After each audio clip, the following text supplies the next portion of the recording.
taɓa ki? Mafarkin farfesu na yi umma. Farfesu. To ina abincin da aka baki ɗazu? Na zubar ya yi daɗi ba. Ya sa da na kwanta ne mafarkin farfesu. Abincin kika zubar? Umma yi mun farfesu. Ke. Gidanku.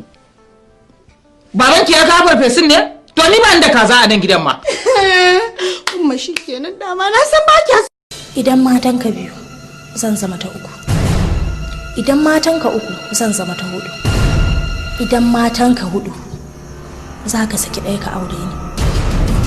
Dan na rantse maka wallahi tallahi sai ka. Wai taɓa ki? Mafarkin farfesu na yi umma.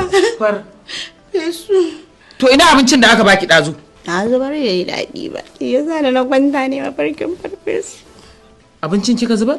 Umma yi mun farfesu. Ke. Gidanku. Babanki ya kawo farfesun ne? To ni ba da kaza a nan gidan ma. Umma shi kenan dama na san ba kya. Idan matanka biyu zan zama ta uku. Idan matanka uku zan zama ta hudu. Idan matanka hudu za ka saki ɗaya ka aure ni. Dan na rantse maka wallahi